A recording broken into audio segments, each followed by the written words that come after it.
Bom dia!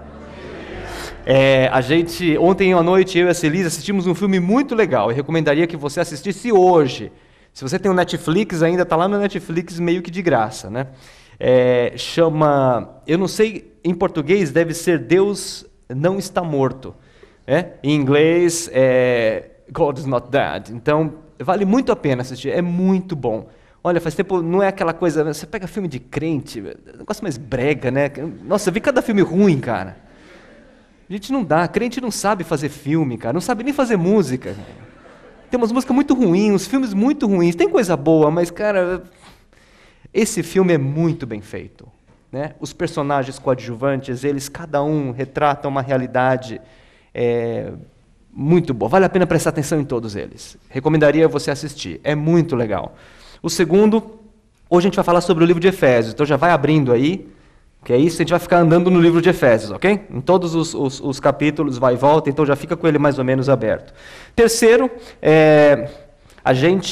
eu e a Celise, nós, até um mês e meio mais ou menos atrás, nós éramos membros da Igreja Batista do Morumbi. E nós ajudamos a começar essa igreja aqui, o CB Moema, essa comunidade, né? As primeiras conversas sobre essa comunidade eu participei junto com o Paulo, né?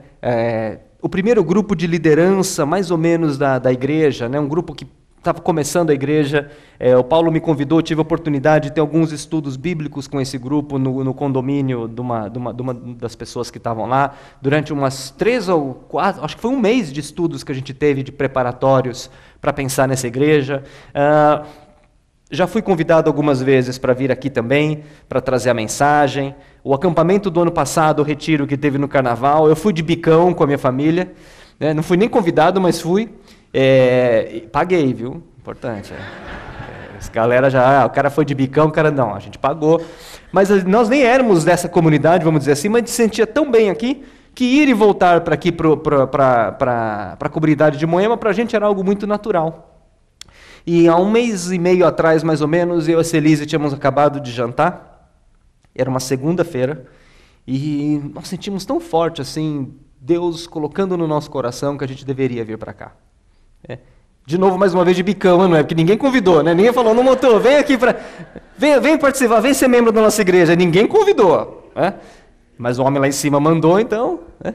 É que nem Abraão, né? Deus falou, sai da tua terra, deixa tua parentela, sogra é parente, Abraão saiu na hora, não é? A Sara ainda virou para ele e falou, benzinho, pode levar a mamãe, ó? Poder pode, mas o homem lá em cima mandou você deixar. Então, se fosse você. Então a gente sentiu isso, né? Na hora falou, olha, acho que o nosso lugar de uma forma muito misteriosa isso acontece, e muito gostosa. E você vai ter certeza, quando Deus fala com você, você tem certeza que é. Absoluta, zero de dúvida. E não é que Deus deu uma visão, não, vocês vão para aquela igreja e vai começar a bombar e a coisa vai acontecer. Senhoras e senhores, não existe o Salvador da pátria, não é uma pessoa que faz a diferença. Quem faz a diferença é o Espírito Santo num grupo de pessoas. Então, a gente sentiu que deveria vir. Primeira coisa, falamos com o Lisânias, que é o pastor da nossa Igreja Batista do Morumbi. Ele, na hora, ele abençoou, falou, vocês vão com a minha bênção, vai ser muito bom, vocês vão complementar a igreja, o corpo de Cristo vai poder também crescer juntos, e vocês vão crescer lá também. Para a gente não é nada estranho vir para cá. Na sequência falamos com o pastor Paulo, e que a gente meio que se autoconvidou assim, né? Mas ele e a Cláudia ficaram muito felizes também. Mas a primeira pessoa que eu falei foi com o Paulo Ximenes, coitado, né? Eu falei, Paulo, então, a gente está sentindo no coração. Ele foi muito legal, a gente foi no lugar, comemos uns salgadinhos gostosos ali naquele barzinho, né? Tá bom. E ele falou, no motor, acho que é assim, né? Acho que é de Deus, sim, vocês virem para cá. Então é isso. Então eu só queria dizer para vocês que é por isso que a gente tem vindo domingo, né? Algumas pessoas que já nos conheciam, a gente agora faz parte do CB Moema, né? Então, que Deus abençoe a todos nós. A gente também está, nos poucos domingos já aqui, a gente tem gostado bastante. Tem sido muito bom, a presença de Deus é notável. Esse modelo de igreja aqui não tem uma sede, particularmente, não é a opinião dessa igreja, minha, o que eu tenho visto no Brasil, fora do Brasil, né? Esse modelo de não ter um lugar fixo é um modelo muito moderno, é um modelo muito bom, né? Em termos não termos financeiros, que também, mas não ter uma sede é algo bom. É algo que nos dá mais flexibilidade. Hoje a gente pode estar aqui, amanhã a gente pode estar lá, a gente pode estar onde Deus quiser que o grupo se reúna, onde der. Né? Eu acho que tem diversos benefícios da gente também não ter um edifício sede. Não existe modelo certo ou errado nesse sentido. Esse é um modelo que eu também acho muito legal. Então é isso. Fazer um resgate rápido aqui. Né? O nosso módulo agora é a história da humanidade, ou alguma coisa assim. Como é que é o nome do módulo mesmo? A história do mundo? A história segundo Deus, contada em 4 atos, 4 capítulos. Ih, Gustavo, a coisa ficou feia.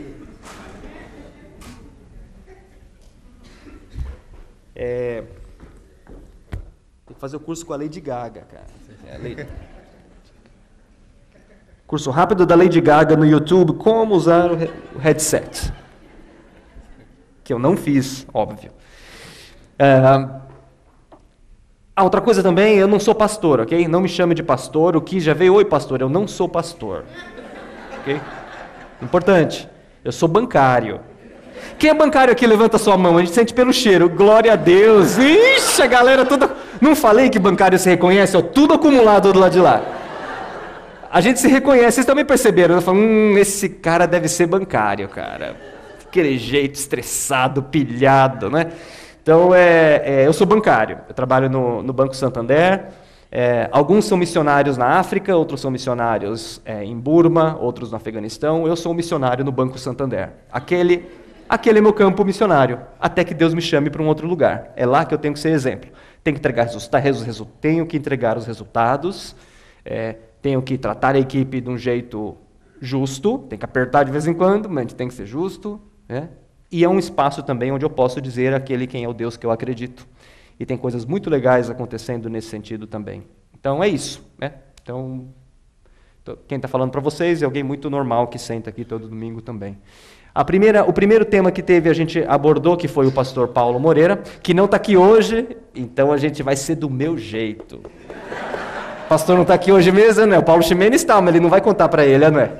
Ó, galera, mudou, hein? Acabou, Paulo, não sei o quê. Sexta-feira, 7h30, quero todo mundo na minha sala, quero ver o resultado da semana, produção, orçamento, meta. Galera que é bancária, sabe? Né? Vamos ver como é que está a produção. Vamos lá. O primeiro ato foi a criação. O pastor Paulo trouxe a criação, né? Então, e algumas coisas me chamaram a atenção aqui nas minhas anotações. Né? Deus criou o homem com a sensibilidade de ouvi-lo, com a sensibilidade de se relacionar com Deus. Né? Isso para mim foi algo muito forte. Se hoje você não ouve a voz de Deus, se hoje tem alguma coisa esquisita, né? Saiba que um dia não foi assim. Nós conseguimos rapidamente, naturalmente, sem muito esforço, nós entendíamos o que Deus estava dizendo para nós. Assim foi a humanidade. Deus criou o homem com essa sensibilidade. Segundo ponto que me chama muito a atenção no que o pastor Paulo trouxe é a palavra. Deus não criou o mundo assim, ó. E disse Deus, formem-se a terra. Deus disse, a palavra, o poder de gerar a vida. Então significa que Deus se relaciona com toda a criação, conosco, com a natureza. Isso também foi um ponto muito legal. E terceiro, Deus é aquele que organiza o caos. Antes a terra era sem forma e vazia, não havia nada, e Deus organiza tudo aquilo na sua criação. Então, isso foi muito legal. Se você não assistiu, depois pega lá no site CB Moema, você recapitula porque foi muito joia. Segundo, no domingo passado veio aquele figura, né? Cara, o cara era muito bom. Aquele que veio semana passada aqui, como é que é o nome do cara mesmo? Paulinho.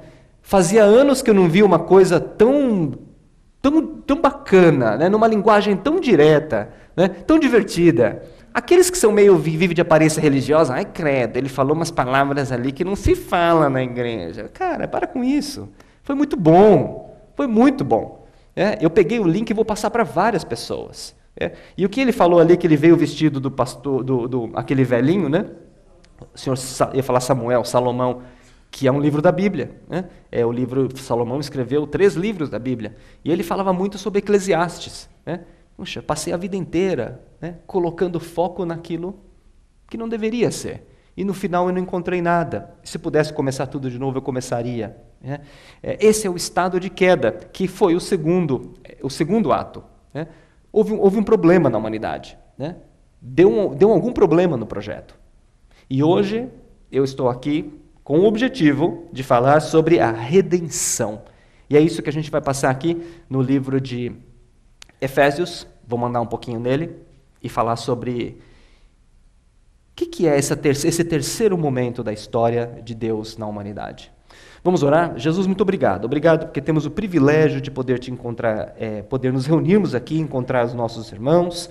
Temos o privilégio de poder nos reunir nesse lugar tão gostoso, tão confortável, com ar-condicionado. Os dias estão muito quentes, a gente consegue não se distrair. Muito obrigado por esse conforto. Obrigado por todas as condições que temos aqui, Senhor. Esteja com nossos irmãos que sofrem perseguição, que não podem se reunir como nós abertamente. Cuida deles também. Também que o Teu Espírito Santo guie a minha vida, tem misericórdia de mim.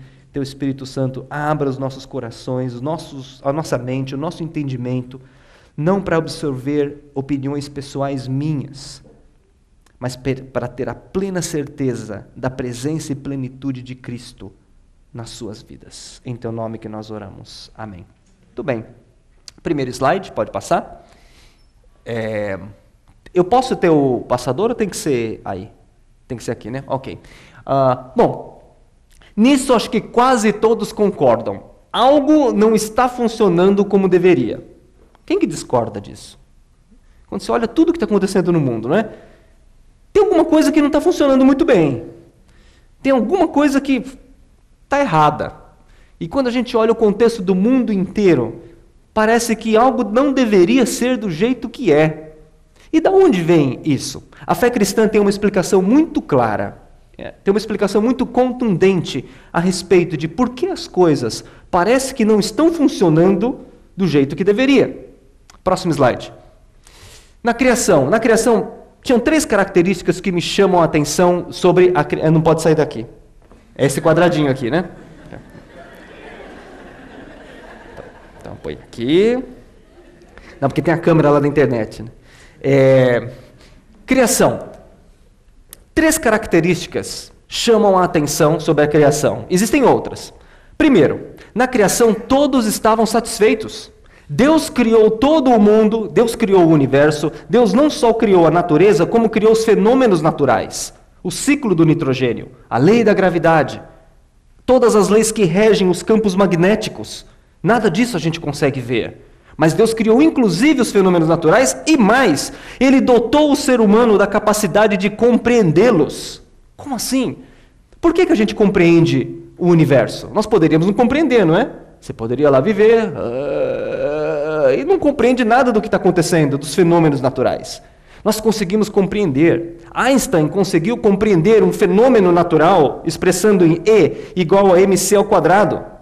Ele conseguiu expressar exatamente o comportamento de determinado fenômeno natural. Isaac Newton, muito mais também. Já ouviram falar, né? Isaac Newton, maçã, lei da gravidade, né? Ele conseguiu compreender um fenômeno natural que é invisível, que se aplica apenas sobre a matéria. Não só compreendeu, como consegue expressar numa equação matemática que foi criada pelo homem. Ou seja, o homem criou algo que se chama matemática. E consegue compreender fenômenos naturais que foram criados por Deus através de equações matemáticas. Isso é demais! Isso é brilhante! Nós conseguimos compreender não só o que observamos, mas inclusive o que não podemos observar. E com tudo vivia em harmonia. Deus criou o mundo, Deus estava satisfeito. Vocês viram, e se não viram, assistam lá no site. Deus criava e após cada dia da criação o que ele dizia? E viu que ficou bom. Tudo era bom. E quando ele criou o homem, que é a única criatura feita à sua imagem e semelhança, ele viu o homem e o homem ficou bom. Primeiro ponto, primeira característica da criação é que todos estavam satisfeitos. Deus estava satisfeito. Que nem quando você faz aquele bolo, né? Aquela comida gostosa, né? Aquela macarronada. Quando você faz aquilo, você come, nossa, ficou muito bom, eu estou muito satisfeito. Deus ficou muito satisfeito de tudo aquilo. O homem estava satisfeito. O homem via tudo aquilo, a interação dele com toda a criatura, toda a natureza, era uma interação diferente de hoje em dia. Não era uma interação predatória. Ele não olhava a natureza como recursos que devem ser consumidos, mas ele olhava a natureza como a sua meia-irmã. Porque, afinal de contas, eu fui criado por ele ali, e a natureza, tudo que está ao meu redor, a biodiversidade, os minerais, os vegetais, tudo também foi criado do mesmo Criador. Então, ela não é minha concorrente, elas não são recursos, ela é minha meia-irmã. E não estou falando de panteísmo, não é isso. Mas quando o homem olhava para a natureza, ele se relacionava com a natureza de uma forma como se fosse uma meia-irmã, e não como se fosse alguém inferior a ele. O homem estava satisfeito com o próprio homem. Adão estava satisfeito com Eva. Não poderia ser nada melhor. Ambos estavam satisfeitos um com o outro. O homem estava satisfeito com a sua companheira. E ambos estavam satisfeitos com a natureza. E a natureza estava satisfeita com o homem. A natureza talvez não tivesse reações que tem hoje, pela nossa ação contra ela. Humanidade e natureza viviam satisfeitos e integrados. E ambos viviam integrados com quem? Com quem? Com Deus. Todos estavam satisfeitos. Isso é brilhante. Segundo, as relações eram saudáveis. Deus não tinha uma relação com o homem assim como não tem hoje, uma relação, ele tinha uma relação perto, uma relação de falar e o homem ouvia. E a relação do homem com Deus também era boa. Deus falava, ele ouvia. E era uma conversa não caía a rede. Não caía a rede. Falava, tinha conexão, 4G o tempo todo. Deus falava e o cara falava. Mandava e-mail, WhatsApp, e a coisa rolava facinho. Né? As relações eram relações saudáveis. A relação do homem com a natureza era uma relação saudável. Da natureza com o homem também era uma relação saudável. E terceiro, tudo era bom. Estas são as 3 características, dentre outras, que me chamam a atenção quando a gente olha para a criação. Mas aí houve um momento, que é o que a gente chama da queda. E o homem conseguiu desestabilizar todo o sistema que estava integrado. E nesta queda, quando o homem decidiu seguir o seu próprio caminho e não seguir o caminho que Deus tinha construído naquele grande projeto, toda a humanidade se separou de Deus. E aí tivemos consequências disso. Todos que estavam satisfeitos ficaram insatisfeitos. O projeto deu errado. Deus criou um projeto e a coisa saiu do jeito que ele não gostaria que saísse. Esta alternativa existia, porque Deus conhece todas as coisas, mas não era a alternativa que ele esperava. E o homem então se separou de Deus. Todos passaram a ficar insatisfeitos. Deus ficou insatisfeito com o homem. Não era para ser assim. O homem decidiu seguir o seu próprio caminho. O homem ficou insatisfeito com Deus. Poxa, mas Deus também, por que não me ajuda aqui? E a partir daí vira uma história de insatisfações do homem com Deus. Esse filme do Deus não está morto, vale a pena você assistir porque tem muito disso. E terceiro, nós passamos a ser vulneráveis ao mal. E aí vem uma dura realidade a partir de tudo isso. Próximo slide.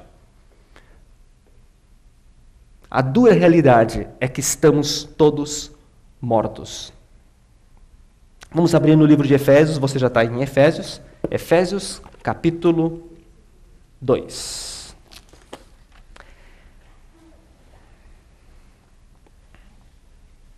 Efésios, capítulo 2. Fica mais ou menos com Efésios mais ou menos perto, porque a gente vai e volta em alguns trechos. Algumas vezes eu vou falar, se você quiser ler, leia. Se você não quiser também, não leia. Depois na sua casa você lê. Efésios capítulo 2. Uma dura realidade. Vocês, capítulo 2, versículo 1. Vocês estavam mortos em suas transgressões e pecados, nos quais costumavam viver, quando seguiam a presente ordem deste mundo e o espírito do poder do ar. O príncipe do poder do ar. O espírito que agora está atuando nos que vivem na desobediência. Versículo 5. Deu-nos vida em Cristo quando estávamos mortos em nossas transgressões. Capítulo 4, versículo 18, 17 e 18. Nós vivíamos na inutilidade dos nossos pensamentos, obscurecidos do entendimento e separados da vida de Deus, por causa da ignorância em que estamos, devido ao endurecimento do nosso coração e tendo perdido toda a sensibilidade. Uma dura realidade que Paulo nos traz aqui é que nós estamos todos mortos, e a maior característica de um morto é que o morto é o quê? Insensível. Nós nos tornamos insensíveis, em primeiro lugar, a Deus. O canal de comunicação de Deus com Deus já não tem mais a mesma sensibilidade, a mesma conexão. Os WhatsApps que Deus nos manda nem sempre a gente consegue compreender mais. A segunda insensibilidade foi insensibilidade com o próximo. O outro, a partir do momento em que Adão e Eva caem, desobedecem a Deus, decidem seguir um outro caminho, qual foi a primeira reação que eles tiveram? Viram que estavam nus e se esconderam. E a partir daí a história da humanidade, não só bíblica, mas a história da humanidade, é uma história de um ser que vê o outro como um recurso para as suas satisfações. O homem que antes via a sua companheira e a sua companheira que via o seu parceiro, Adão e Eva, como pares, como vivendo juntos, passam a viver um olhando para o outro apenas como um recurso para satisfazer as minhas necessidades. A terceira insensibilidade com Deus, com o seu próximo e com a natureza. Fritjof Capra, que é um físico, é um eminente especialista físico da Escola de Física Quântica, nos diz algo. Fritjof Capra nos diz o seguinte: temos que deixar de ver a natureza como um recurso a ser consumido e ver a natureza como nossa parceira. Desta forma, nós nos tornamos insensíveis com os recursos naturais. A biodiversidade, animais e vegetais, minerais, passaram a ser recursos para me satisfazer. Apenas. E só isso. E as consequências estão aí. Quando nós falamos de mudanças climáticas, já é comprovado que as mudanças climáticas são consequências do quê? Consequências da atuação do homem sobre a natureza. A insensibilidade do homem sobre a natureza. E não é sobre a insensibilidade do homem com o pudolzinho, bonitinho, florzinho, pet shop. A coisa é muito mais séria do que essa. Nós perdemos a conexão com tudo o que nos cerca. Nós dependemos muito mais da natureza do que a natureza depende de nós. Uma vez eu visitei uma fazenda, uma área florestal, na verdade, que havia 30 anos um homem comprou aquela área que estava devastada, há 30 anos atrás. E eu visitei depois de 30 anos, até porque eu nem tenho 30 anos, né? Então daria, sou mais jovem. E quando olhar tudo aquilo, ele virou e falou assim, ó, tá vendo essa área aqui? Eu falei, nossa, está tudo nativo. Falou, pois é, eu comprei 30 anos atrás, estava tudo devastado. A única coisa que eu fiz é não deixar nenhum homem pôr a mão na terra. E ela, sozinho, por essa força criativa da vida, que veio do nosso Criador, toda a área se reflorestou, cresceu de novo, só não pôr a mão, ela se restaurou. O homem perdeu totalmente a sua conexão e se tornou insensível a Deus, insensível seu companheiro, sua companheira e insensível à natureza. E é por isso que nós vemos que alguma coisa está errada. Alguma coisa não está casando no meio de tudo isso. E então, próximo slide, por favor. Começa um outro momento da história. O Criador e a criatura tentando consertar o mundo. E Deus tentou consertar o mundo de algumas vezes. Na história de Noé, por exemplo. Eu fiz um estudo sobre Noé há mais ou menos um mês atrás. Eu estou pensando em Noé quase todos os dias. Que história maravilhosa. A gente olha Noé como aquela historiazinha, a arca de Noé, 2 parzinhos de animalzinho, caiu uma cara. A história de Noé é fantástica. A história de um homem no meio de uma sociedade corrupta que não se corrompeu. Um homem que levava Deus a sério. E Deus virou para ele e falou o seguinte, vou meter água aí. São Pedro, liga a torneira. Mas antes, você falou São Pedro. Ai, cara, com isso. São Pedro, liga lá a torneira que o bicho vai pegar. A Ricardo Jafé vai inundar como nunca viu. Entendeu? Mete água para baixo. Cansei dessa história toda. Né? Mas teve um homem lá. Peraí, Deus. Tem um homem lá que é bom. Noé, esse cara, ponta firme. O cara leva Deus a sério, não se corrompe. Galera toda fazendo coisa errada, mas o cara tá certinho ali. Para tudo. Segura a torneira aí. Noé, vou salvar você e vou recomeçar a criação. E para isso eu vou te dar um projeto. Você vai construir uma arca, um barco enorme, casalzinho de animal, você e sua família vão ser preservados disso. Deus tentou recomeçar a humanidade a partir do trabalho. Deus não podia ter pego Noé. Aí, Gabriel, olha aí, aqui ó, carioca, aqui ó, Gabriel, aqui ó, olha aí ó, desce aí, pega essa família do Noé, tira ele daí, mete água, depois põe de volta. Podia ter sido assim, não podia? Não, Deus deu um projeto, Deus deu um trabalho para Noé. E o projeto era construir um grande barco. Deus usa o seu trabalho como forma de resgatar a dignidade humana. Foi isso que Deus fez com Noé. Ele usou um projeto, um trabalho, para resgatar a dignidade humana, para começar de novo. Deus tentou, Deus vem tentando ao longo da história consertar tudo isso. Os 10 mandamentos foram outra forma de tentar consertar a coisa. Né? O cara subiu ali com tablet. Você pensa que tablet é coisa do Steve Jobs, cara? Cara. Moisés subiu, voltou com tablets. Pá. Escrito ali, 10 mandamentos. Tem um vídeo muito engraçado no YouTube do Porta dos Fundos sobre... Você viu. Quem mais viu o vídeo do Porta dos Fundos de Moisés? Levanta a mão. Os caras têm vergonha, né? Não vou levantar. Cara, é muito engraçado. Não é, mas deve ter sido algo mais ou menos assim. Moisés desceu, Deus mandou, a galera... Cara, meu, que Deus mandou? Quem é você? Então, Deus tentou consertar a história de novo com os 10 mandamentos. Deus tentou consertar a história com os profetas. E mandou... Cara, trabalho de profeta é um trabalho do cão, cara. Se você acha que você sofre, é porque você não lê a Bíblia. Meu, você viu o trabalho dos profetas? Meu, eu ia usar uma palavra que não é boa, é um trabalhozinho, tem um nome que se chama esse tipo de trabalho, quando ele não é muito bom. Né? Era um trabalhozinho muito chato. Né? E Deus enviou seus profetas para falar o quê? Vocês estão no caminho errado. E Deus continua enviando os profetas hoje. Abre parênteses, eu particularmente acho, não é a opinião da igreja, que os cineastas são os grandes profetas do mundo moderno. Não estou falando do cineasta que acredita em Deus, não acredita em Deus, não. Estou falando dos filmes hoje. Em 2 horas o cara consegue tocar a tua vida. Em 2 horas ele consegue mostrar realidades que eu levaria muito tempo para conseguir compreender. Deus enviando os seus profetas. Ao mesmo tempo, o homem foi tentando consertar a história. Né? E criou, e aqui não se esgota isso, tem muito mais. Mas o homem foi tentando consertar o mundo, criando modelos de governo, seja socialismo, seja a monarquia, seja o que for. O homem vem ao longo da história criando modelos de governo para tentar consertar um pouco esse mundo, porque alguma coisa não está dando certo. E Deus não deixa o mundo correr de forma randômica.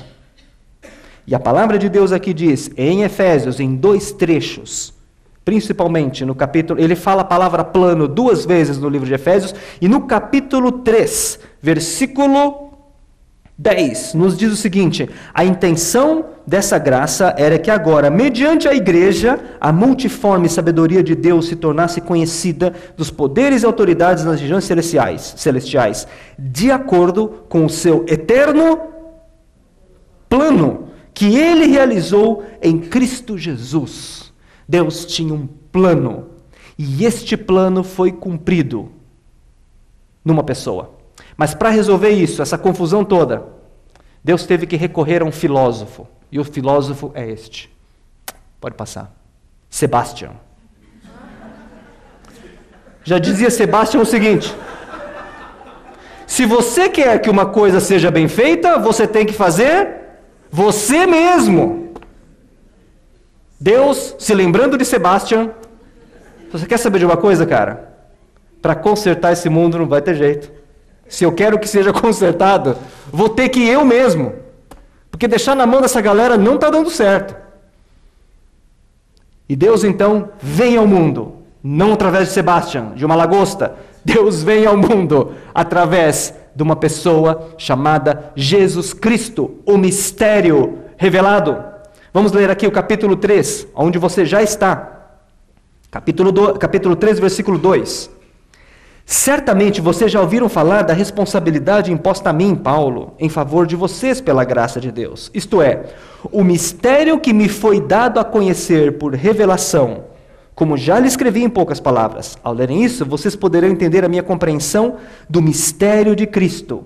Esse mistério não foi dado a conhecer aos homens de outras gerações, mas agora foi revelado pelo Espírito aos santos apóstolos e profetas de Deus, significando que mediante o Evangelho, gentios são cordeiros com Israel, membros do mesmo corpo, participantes, é isso aí.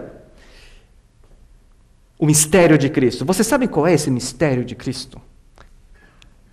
Ninguém duvida de Cristo como um grande líder histórico. Ninguém duvida que houve um cara aí no mundo, andou ali num pedacinho que até hoje dá uma confusão danada no mundo, né? Teve um cara que chamou Jesus Cristo. Ninguém duvida que houve um líder histórico. Ninguém duvida do Jesus histórico. Ninguém. Ninguém duvida do Jesus líder revolucionário. Também não. E o problema não foi o que Jesus era. O problema foi o que Jesus dizia quem era. O problema não foi o que Jesus fez, mas o problema foi o que Jesus disse.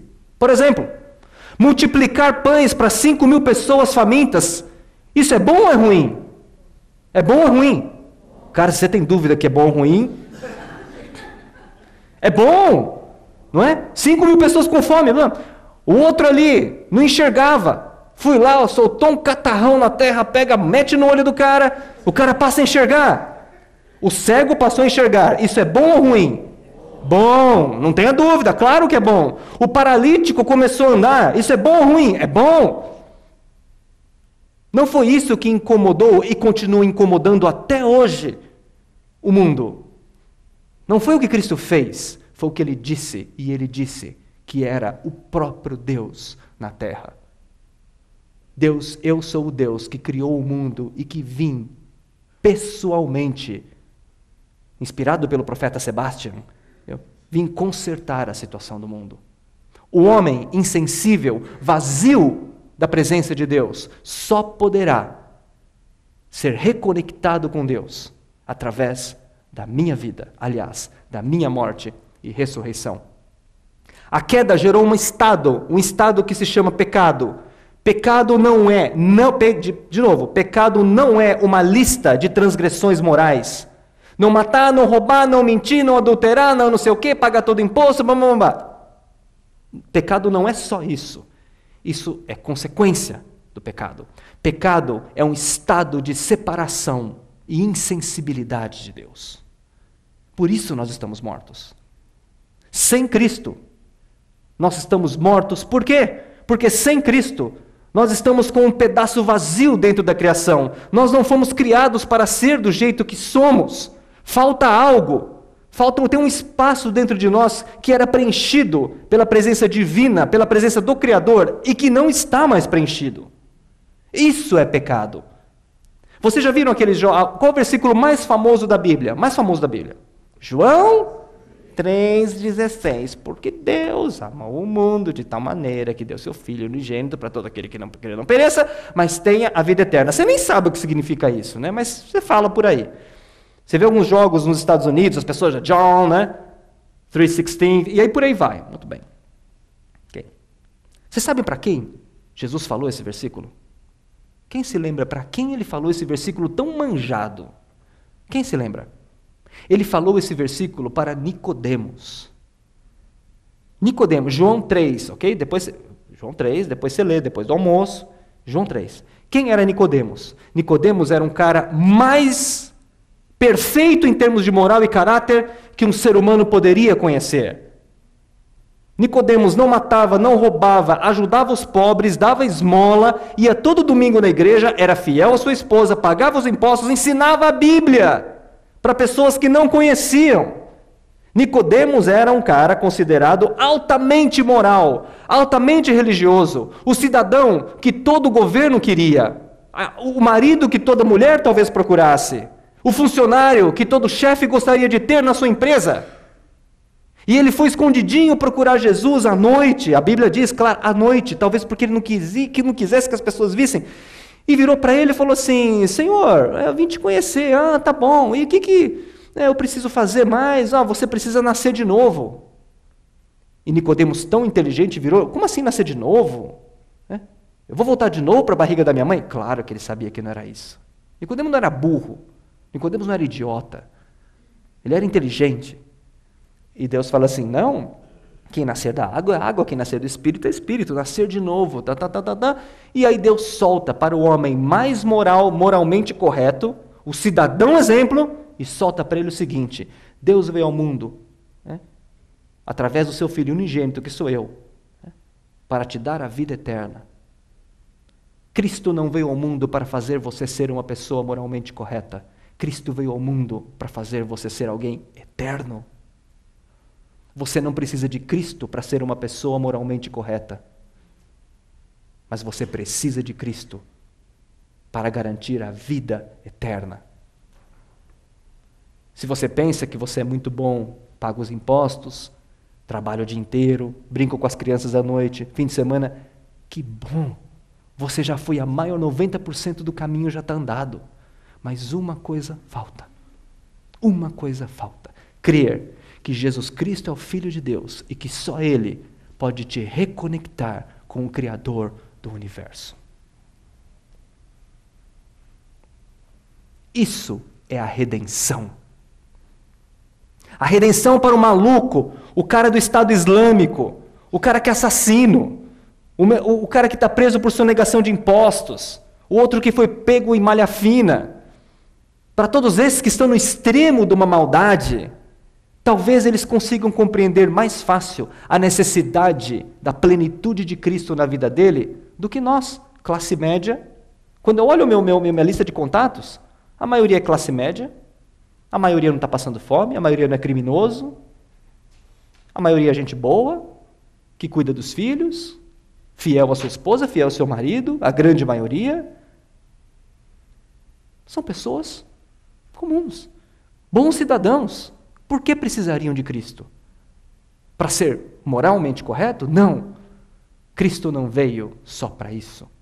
Cristo veio ao mundo para preencher esse estado vazio da sua vida, que só pode ser preenchido pelo Criador do universo, porque você foi formado a partir do Criador do universo. E aí então entramos numa outra dimensão de vida. Quando Cristo habitar em nós, que é o que nós vamos ver agora, a nossa vida tem uma total transformação. Pode passar. Nossa vida vai passar por uma total transformação. A plenitude de Cristo. Eu quero que vocês leiam aqui, do capítulo 3, ainda, no versículo 16. Aliás, no versículo 18.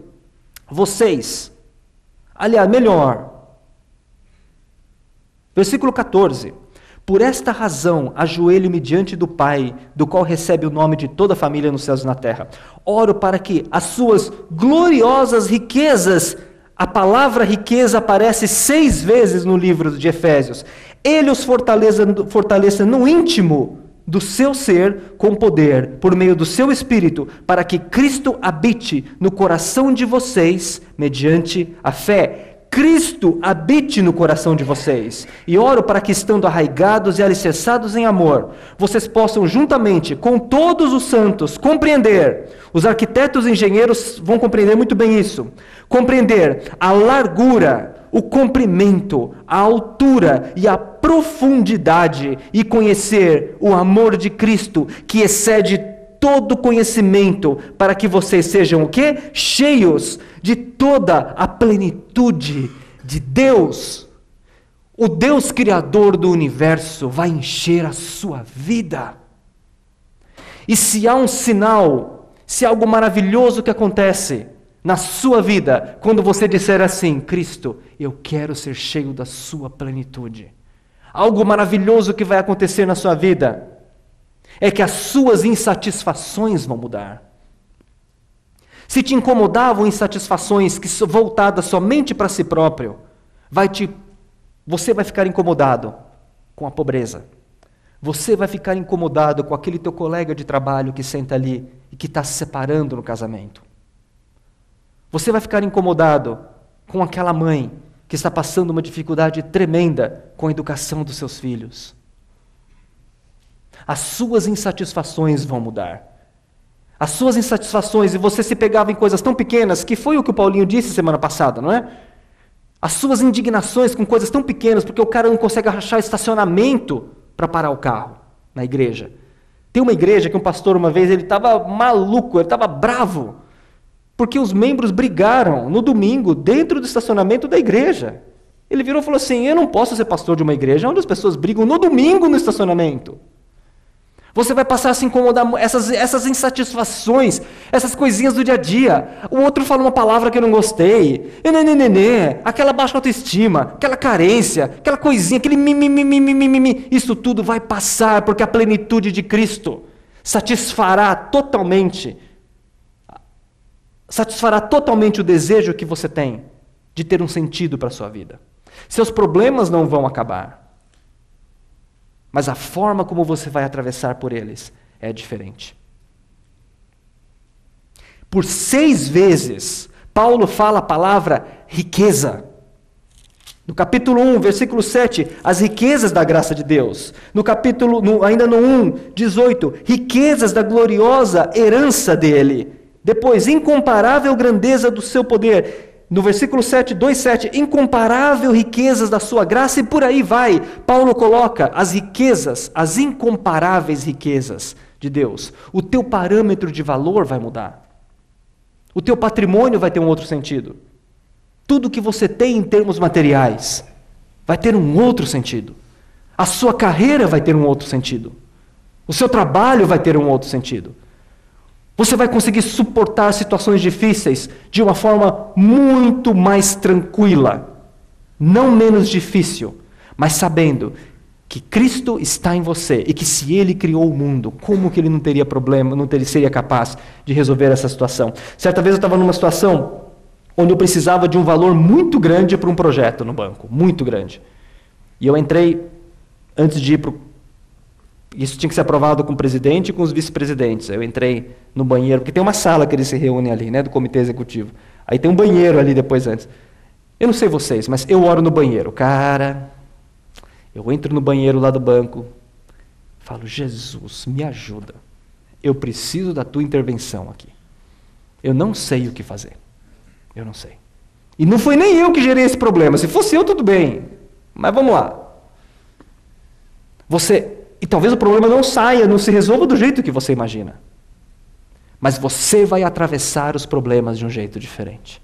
Hoje, talvez, você esteja passando pela vida, lidando com problemas, com dificuldades, e não está aprendendo nada com isso. Aí, quando a plenitude de Cristo preencher a sua vida, como Ele promete aqui na Bíblia, você vai passar por problemas iguais ou piores, desculpa te dizer.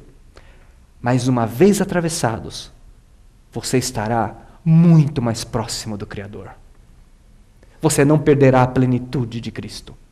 A presença de Cristo na sua vida não está condicionada aos contextos que a gente atravessa. Com problema, com alegria, na fartura ou na escassez.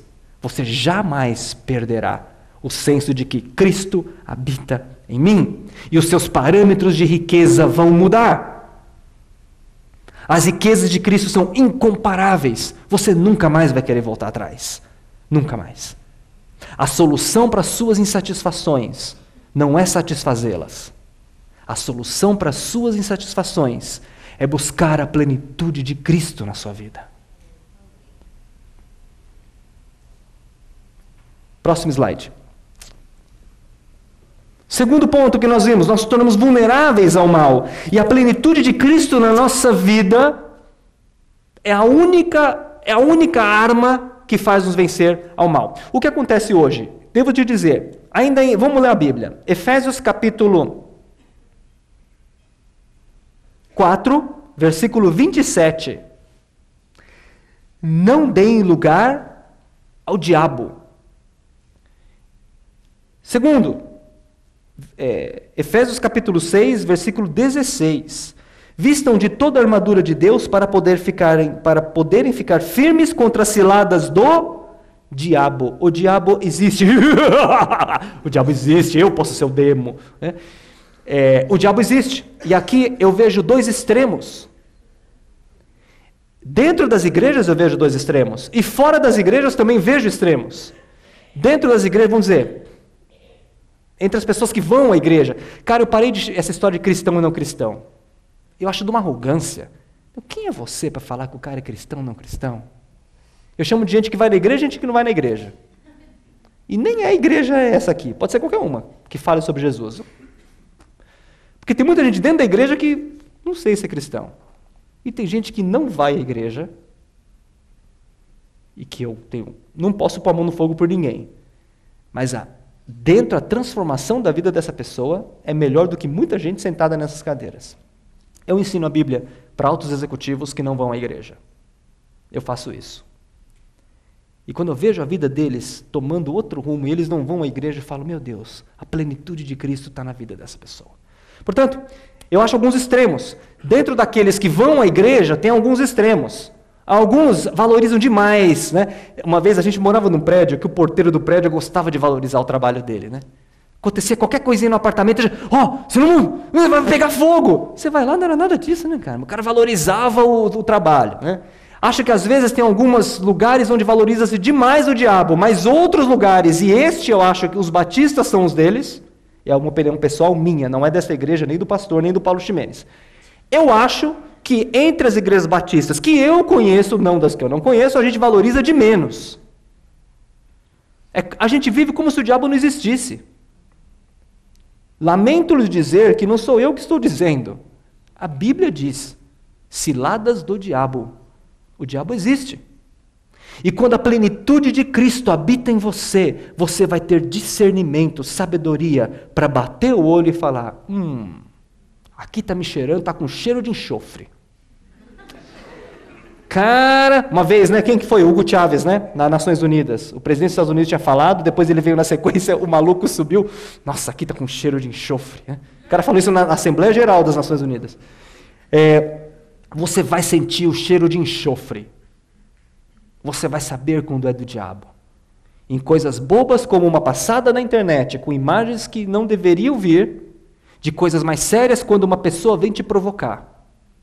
A palavra de Deus diz em Filipenses 6,12, pois a nossa luta não é contra seres humanos, mas contra os poderes e autoridades, contra os dominadores deste mundo de trevas, contra as forças espirituais do mal, nas regiões, até nas religiões celestiais. Por que não? A nossa luta não é contra pessoas. Você vai perceber, quando a plenitude de Cristo está em você, vem uma pessoa te irritar. Você não vai ficar irritado, você vai sentir. Você vai ter vontade de esganar. Mas você vai parar e falar assim, a minha luta não é contra ela. A minha luta é contra o diabo, que está tentando tirar o meu foco, tentando tirar a minha paz, tentando tirar a minha paciência agora, e conseguiu. Se queria tirar a paciência, conseguiu. Mas eu não vou revidar. Porque este pobre ser humano, medíocre, miserável que está na minha frente, ele está simplesmente sendo usado para me atacar. Ele não é o responsável disso. É isso. O diabo existe. E você passará a reconhecer quando o diabo está perto de você. E depois, quando ele está tentando te pegar em alguma coisa. E capítulo 6, depois vai falar sobre a armadura. Quem vive a plenitude de Cristo se protege, está totalmente protegido contra as ciladas de Satanás, que existe. E eu não posso deixar de dizer para vocês o que a Bíblia está dizendo. Terceiro ponto. A maior evidência de uma vida de plenitude com Cristo é o interesse genuíno pelo próximo. Cristo resgata-nos para sermos imagem e semelhança de Deus. Só Cristo pode fazer isso. As nossas competências não vencem o diabo. As nossas competências não nos tornam pessoas mais próximas de Cristo. Terapia não perdoa pecado. Terapia não perdoa os seus pecados. Agora complemento. Não estou criticando os trabalhos terapêuticos. Eu mesmo, cara, tenho muita coisa para resolver na minha vida. Não estou criticando. Faça terapia. Elas ajudam muito. Conheço gente que melhorou demais depois de um processo de terapia. Mas não coloque todas as esperanças no seu terapeuta. E se você é terapeuta, você sabe do que eu estou falando. Eu não estou menosprezando a tua atividade. Não estou diminuindo a sua atividade. Mas o que eu estou dizendo é, terapia resolve muitas coisas na nossa vida. Mas ela não nos perdoa. Ela não perdoa os nossos pecados. Ela não preenche um estado vazio que nós temos dentro de nós, que só o Criador pode preencher. Terapia nos ajuda muito, mas não resolve a questão do pecado. Competências. Eu conversava com uma pessoa sobre a pessoa fica mudando de igreja. Eu falei, cara, por que você muda tanto de igreja? Né? Primeiro, porque eu gosto mais da pregação daquele do que daquele. Eu falei, meu Deus. O parâmetro, então, de mudança de um lugar para o outro é isso, né? Eu gosto do cara que fala na frente, eu não gosto do cara que fala na frente. É isso? Isso é uma vida cheia do Espírito? Isso é uma vida cheia da plenitude de Cristo? Não gosto daquele, gosto desse, mudo no mudo? É assim? Você parou para perguntar? Você parou para buscar, como diz a Bíblia, em 5,17? Você procurou compreender qual é a vontade do Senhor para a sua vida? Ou você só quer aquilo que lhe é agradável? A outra coisa em relação a competências. Ah, mas eu acho que eu devo servir na igreja onde as competências que é espiritual. Eu não gosto daquela igreja porque lá não tem espaço para exercer as competências que Deus me deu. O cara me respondeu isso. Ainda espiritualizou, né? As competências que Deus me deu. Eu sou bom.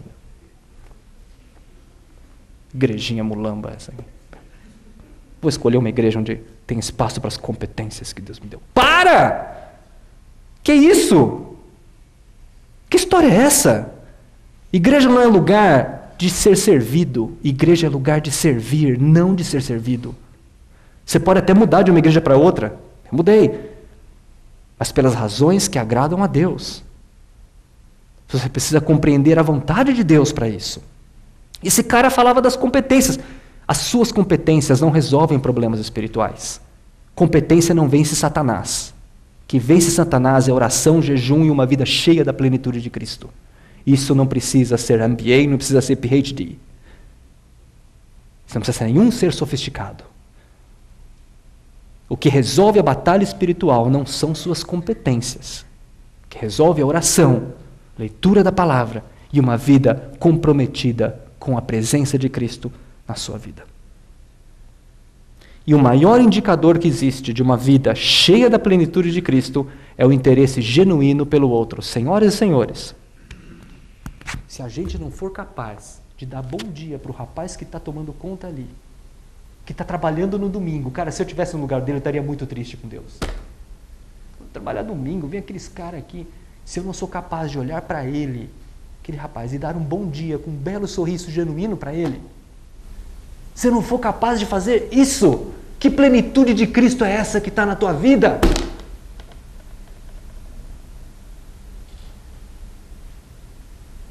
Se eu não for capaz de levar uma bolachinha para ele? Ou você pensa que vida com Cristo é o quê? Glória a Deus, santo, santo, santo, bateria, guitarra. Para com isso.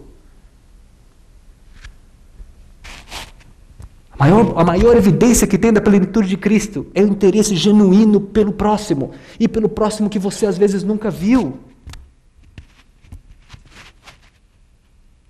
Se a gente não puder ser sensível com as pessoas que estão ao nosso lado, com quem eu serei sensível? Se eu puder ser sensível com o porteiro do meu prédio, com a criança que para, infelizmente, na rua, eu não estou falando porque você tem que dar dinheiro para ela, mas talvez você possa dar um sorriso, fazer alguma coisa.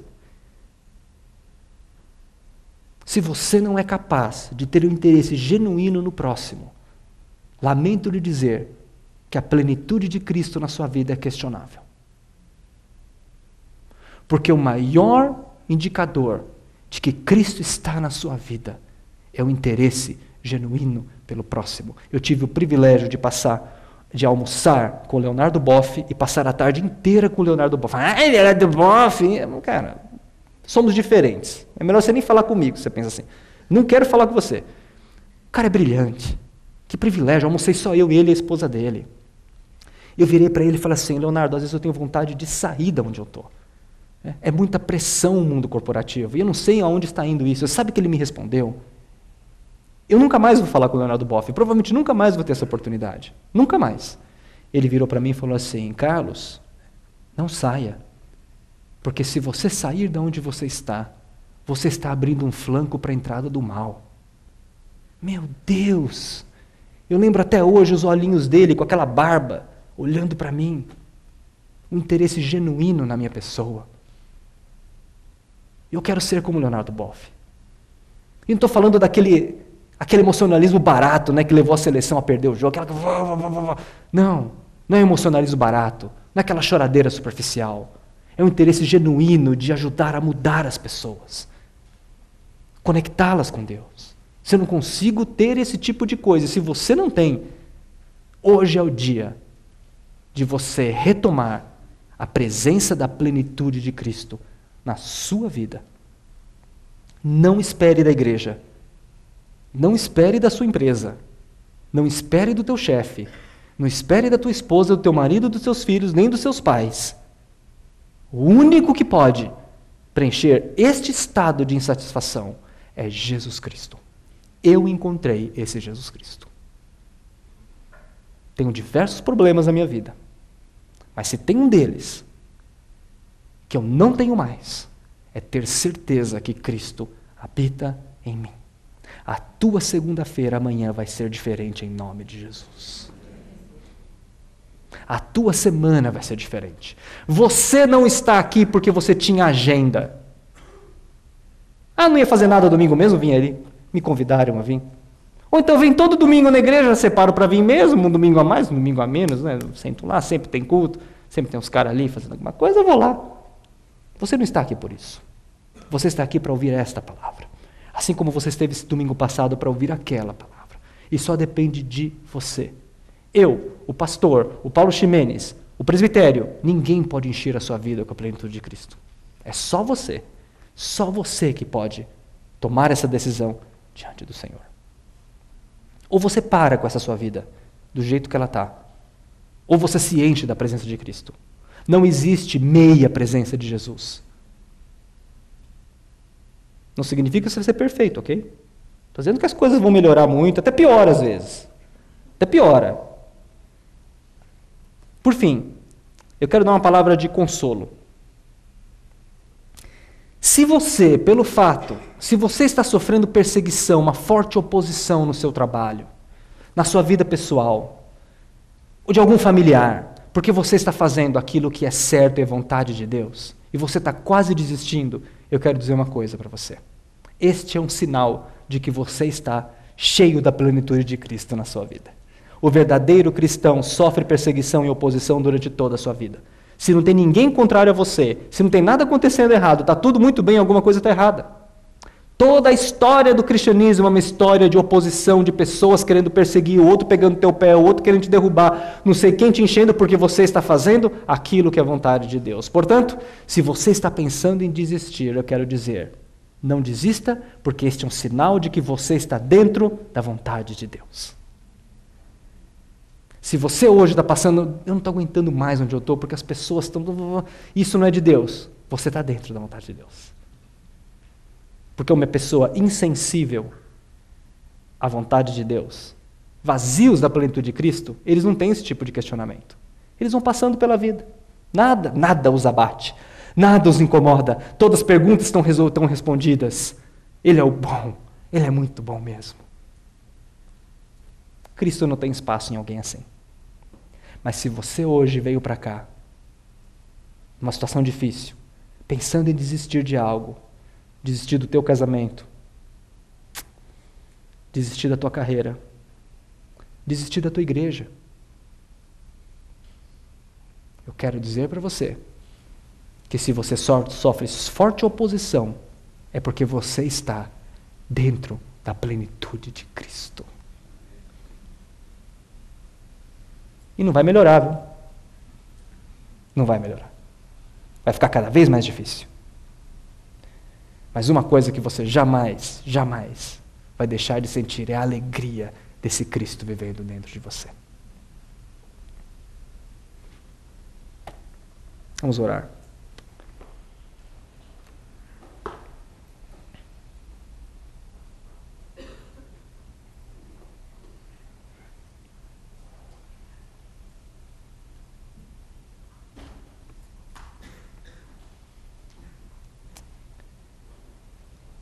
Nós podemos passar anos vindo à igreja, vazios da plenitude de Cristo.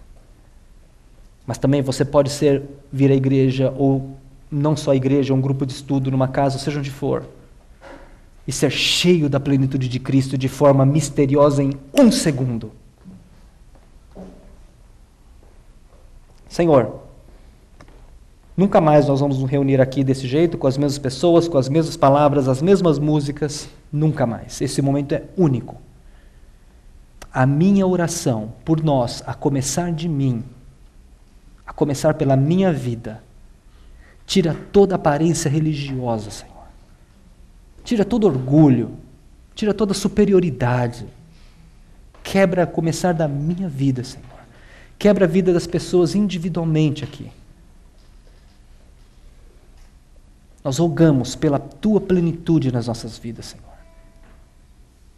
Que hoje seja um dia marcante para cada um aqui. Eu não tenho como saber a vida de cada um, Senhor, e sequer sei se vão tomar uma decisão importante ou não. Mas o que nós temos é a garantia da Sua palavra. E queremos conhecer a largura, o comprimento, a altura e a profundidade do amor de Cristo, que excede todo entendimento, e sermos cheios de toda a plenitude de Cristo em nossas vidas. Ninguém, nem Satanás, nem os homens, nem os problemas, nada e nem ninguém pode tirar a plenitude de Cristo de dentro de nós. Restaura-nos neste minuto, neste momento. Restaura casamentos que estão mais ou menos aqui, Senhor. Restaura aqueles que estão pensando em desistir das suas carreiras, porque não aguentam mais a pressão. Não peço, Senhor, que livre da pressão, mas peço, Senhor, que entendam e compreendam a vontade de Deus no meio da pressão. Para aqueles que estão sofrendo, Senhor, rejeição de família, restaura, Senhor. Restaura as famílias, restaura amizades. Leva-nos a pedir perdão e a perdoar aqueles que pecaram contra nós.